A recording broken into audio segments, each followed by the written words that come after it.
روشنی کی دو قسمیں بیان کی گئی ہیں.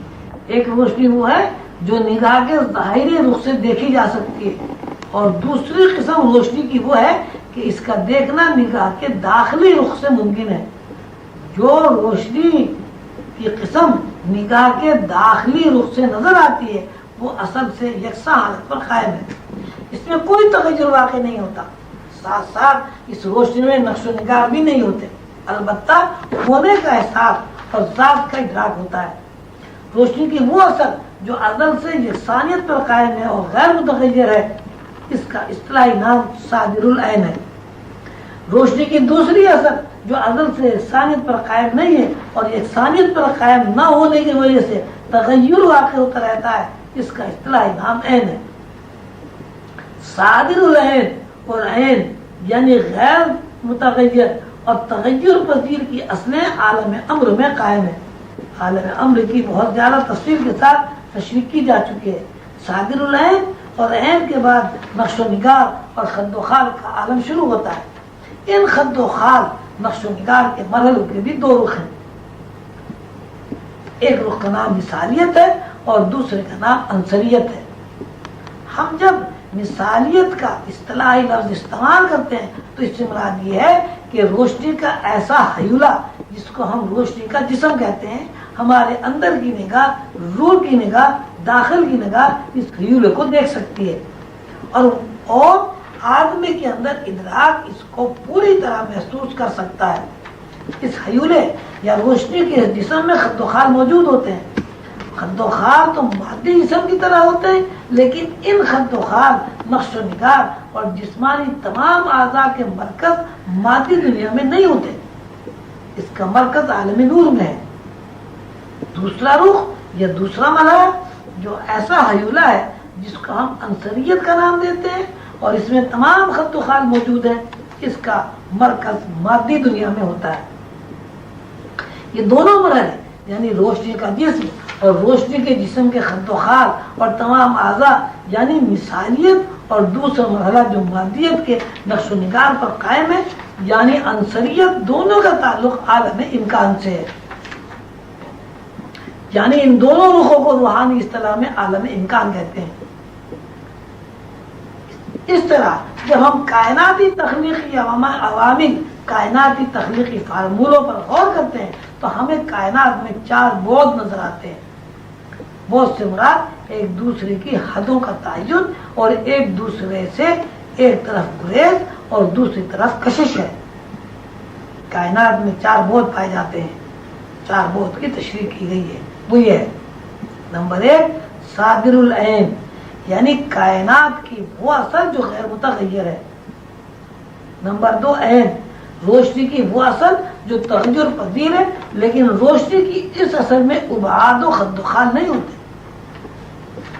نمبر 3 مثالیت روشنی کا ایسا جسم جس میں خد و خال موجود ہوتے ہیں، ان نقش و نگار کا تعلق مادی دنیا میں نہیں ہے.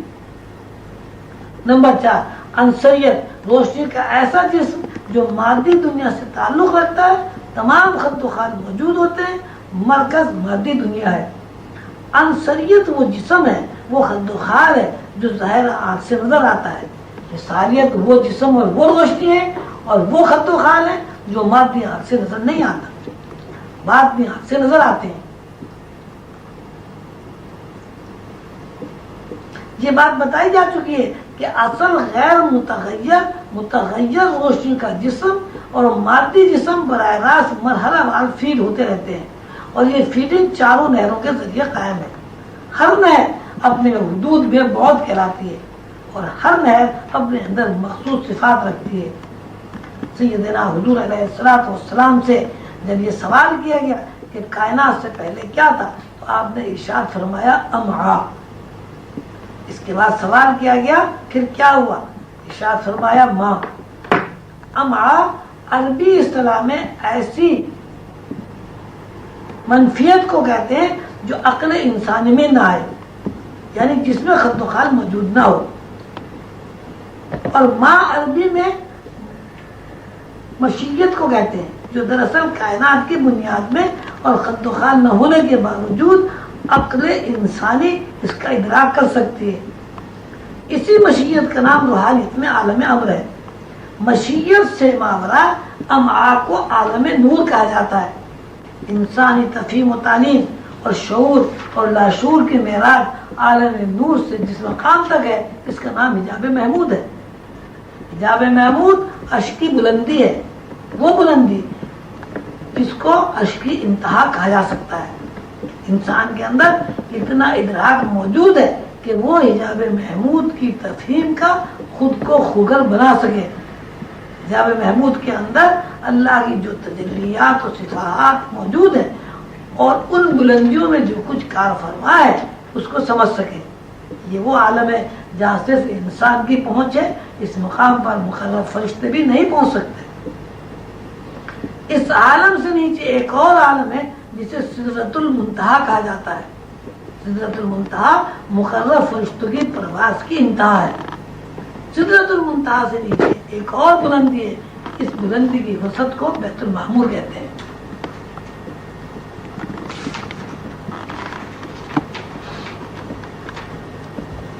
کائنات کی اصل روشنی ہے. روشنی کی ایک اصل یہ بنیاد قائم بذات کے غیر متغیر ہے. تصور میں روشنی کی اس بنیاد بساط کو جو قائم بذات کے غیر متغیر ہے صادر العین کہا جاتا ہے. روشنی کی ایک اصل ایسی ہے جس میں تغیر واقع ہو رہا ہے, رد و بدل ہو رہا ہے, صعود و نزول ہو رہا ہے.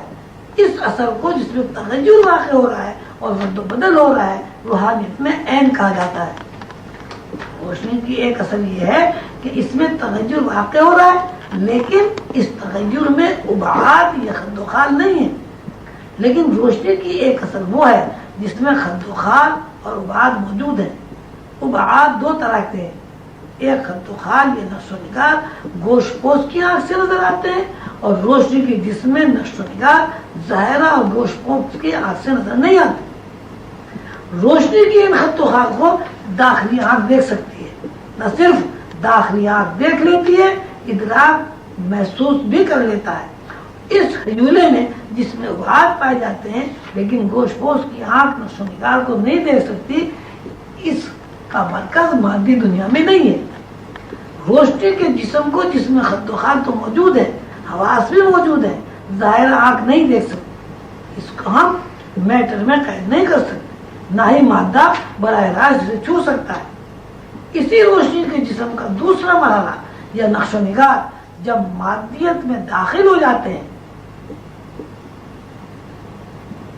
اس کو ہم عنصریت کا مرکز قرار دیتے ہیں. اس بات کو عام فہم زبان میں اس طرح کہا جائے گا کہ انسان یہ کائنات دو جسموں سے مرکب ہے.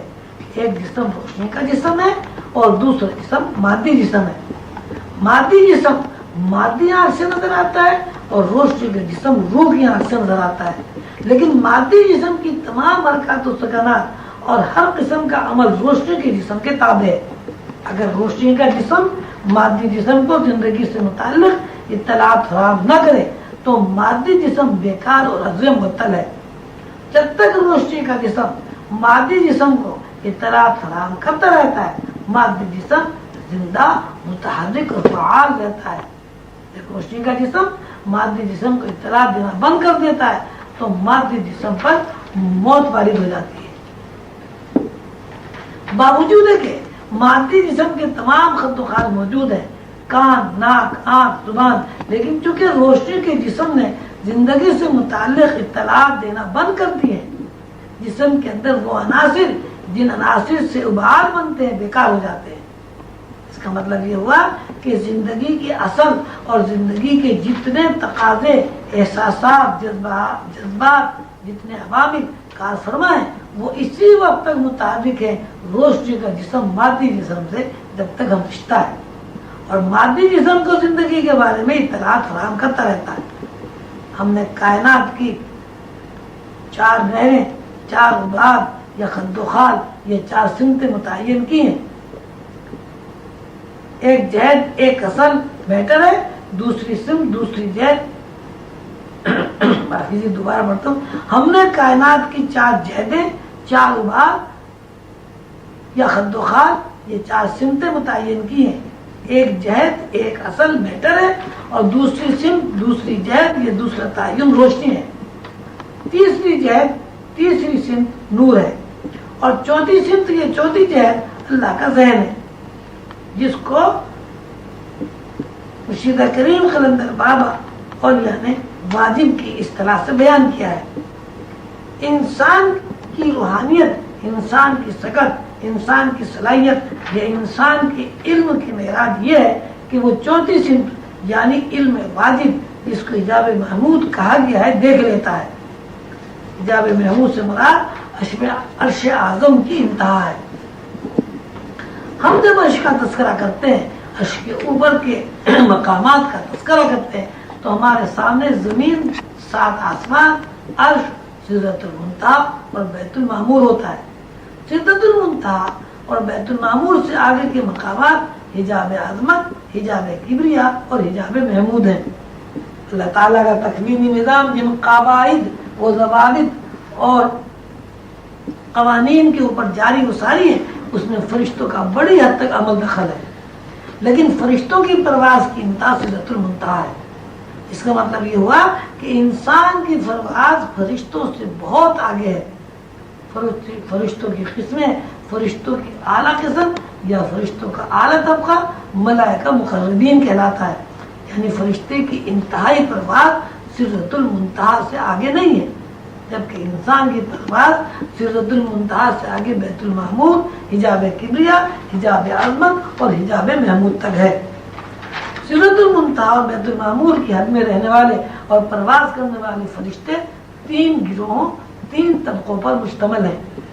ایک گروہ اللہ کے سامنے ہمیشہ تسبیح و تحلیل میں مشغول رہتا ہے، یہ فرشتوں کا لامتناہی سلسلہ ہے جو کسی بھی طرح گنتی شمار میں نہیں آ سکتا۔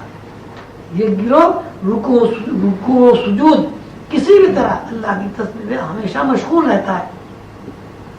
دوسرا گروہ اللہ کے احکامات عالمین تک پہنچاتا ہے، اور تیسرا گروہ ان فرشتوں کا ہے جو اللہ کے احکامات کو عالم امر کے لیے ذہن میں محفوظ رکھتا ہے۔ ان تمام فرشتوں کا تعلق لوح محفوظ سے ہے۔ لوح محفوظ ایک مقام ہے جو 7 آسمانوں کے اوپر عرش کے اوپر قائم ہے۔ ملائکہ مقربین یا ملائکہ اعلیٰ کے 6 پر ہوتے ہیں، اور ان کو عالم نور کی فراست حاصل ہوتی ہے۔ عالم نور سے مراد اللہ کے وہ احکامات ہیں جو اللہ عرش سے کائنات کو جاری و ساری رکھنے کے لیے صادر فرماتے رہتے ہیں۔ عالم نور کے فرشتوں یا ملائکہ اعلیٰ سے نیچے ایک طبقہ ہے جسے ملائکہ سماوی کہا جاتا ہے۔ ملائکہ سماوی کو اللہ کی طرف سے اس بات کی فراست حاصل ہے وہ مقربین اعلیٰ یا عالم نور کے پیغامات کو سمجھ سکیں۔ ملائکہ روحانی پیغامات کو سمجھنے کی فہم و فراست ملائکہ سماوی کو حاصل ہے۔ ملائکہ سماوی ملائکہ روحانی کے پیغامات سمجھنے کی فراست رکھتے ہیں۔ چوتھے درجے میں ادنا فرشتے ہیں، ان فرشتے کو انصریون بھی کہا جاتا ہے۔ یہ ان احکامات کی تعمیل کرانے کی فراست رکھتے ہیں جو اوپر سے مل رہے ہیں۔ انصریون ارضی زمین کے ہر حصے میں پھیلے ہوئے ہیں۔ مرشد کریم قلندر بابا اولیاء نے ایک نشست میں مجھ سے فرمایا کہ انسان کے ساتھ ہم وقت 20,000 فرشتے کام کرتے ہیں، اور انسان جب سے اس کی تخلیق واقع ہوئی ہے زندگی کے تمام خیالات، جذبات و احساسات اور زندگی کے تمام تقاضے پورے کرنے میں اس وقت تک کامیاب نہیں ہو سکتا جب تک فرشتے اس کی رہنمائی نہ کریں۔ یہ رہنمائی کرنے والے فرشتے 20,000 ہیں۔ جس طرح آپ نے کٹ پتلی کو دیکھا ہے کہ وہ مختلف تاروں کی حرکت سے مختلف حرکات کرتی ہے، اسی طرح انسان روشنی اور نور کے 20,000 تاروں میں بندھے ہوتے ہیں۔ روشنی اور نور کے 20,000 تاروں کو 20,000 فرشتے حرکت دے رہے ہیں۔ جیسے کہ عرض کیا گیا ہے، ملائکہ مقربین 6 بازو والے 6 والے ہوتے ہیں۔ 6 پروں سے مراد ان کے اندر 6 فراستے ہیں، جس فراست سے وہ عالم نور کے احکامات کو سمجھنے کی اہلیت رکھتے ہیں۔ جیسے ایک آدمی کے اندر ایک عقل، ایک فراست، اسی طرح ملائکہ مقربین میں 6 فراستیں ہوتی ہیں جن کو 6 پروں سے تشبیہ دی جاتی ہے. جب وہ بعد میں آپ سے نظر آتے ہیں تو ان کے 6 بازو لگے نظر آتے ہیں. 6 بازو کی وضاحت اس طرح ہے. نمبر 1، انہیں کچھ نہ کچھ ذات کا عرفان حاصل ہے. نمبر 2، وہ اللہ کی صفات کی معرفت رکھتے ہیں، اللہ کو صفاتی حدود میں جانتے پہچانتے ہیں. نمبر 3، عالم امر کے صادر العین کی فہم رکھتے ہیں. نمبر 4، عین کی ترتیب اور تخلیق سے واقف ہے. نمبر 5، عالم امکان یا عالم خلق کی مثالیت کے علوم پر انہیں پورا عبور حاصل ہے. نمبر 6، عالم خلق یا عالم امکان کے اجزاء پر عبور رکھتے ہیں، یعنی عالم خلق کے تخلیقی فارمولے سے پوری طرح واقف ہے. ملائے عالم 6 علوم کی روشنیوں کا مجموعہ ہے. علم بذات خود روشنی ہے. یوں بھی کہا جا سکتا ہے دراصل روشنی ہی کا نام علم ہے. اگر ہم علم حضوری یا علم حقیقت کو دیکھنا چاہیں تو علم حضوری، علم حقیقت روشنی کی صورت میں نظر آتے ہیں، اور روشنی کی یہی شکل اپنی مخصوص صفات پہ الگ الگ رنگوں کا مظاہرہ کرتی ہے. جب ہم رنگوں کا تذکرہ کرتے ہیں تو نیلا، پیلا، کالا، سفید جتنے بھی رنگ بیان کر سکتے ہیں، ہر رنگ کا بیان دراصل ایک علم ہے. اسی طرح علم شکل و صورت میں ہمارے سامنے آتا ہے، وہ کسی نہ کسی روشنی میں اپنی مخصوص صفات میں مظاہرہ کرتا ہے. اس مقام پر ایک بات بہت زیادہ توجہ طلب ہے کہ علم حضوری، علم حقیقت میں جو چیز بھی نظر آتی ہے، جو کچھ بھی کائنات میں موجود ہے، سب متشکل ہے. ہم ہوا کا تذکرہ کرتے ہیں، ہوا کے وجود سے واقف ہیں، ہوا کے تاثرات سے ہم متاثر بھی ہوتے ہیں، ہوا کی ذات کی تقریر بھی ہمیں متاثر کرتی ہے، لیکن مادی آنکھ ہوا کو دیکھ نہیں سکتی. علم حضوری کا بندہ جب ہوا کی طرف متوجہ ہوتا ہے تو ہوا شکل و صورت میں نظر آتی ہے. جہاں تک عقل و شعور کا تعلق ہے، اس سے ہوا کا وجود ثابت ہوتا ہے. جب ہوا چلتی ہے تو گوشت کے جسم پر چوٹ پڑتی ہے. ہوا اگر لطیف اور خوشگوار ہے تو جسم ہلکا سا ارتعاش اپنے اندر محسوس کرتا ہے. اس بات سے ثابت ہوتا ہے کہ ہوا کا وجود ضروری ہے، لیکن ہوا نظر نہیں آتی. جبکہ علم حضوری کا طالب علم ہوا کو اس کی اپنی شکل و صورت اور خد و خال میں دیکھ لیتا ہے.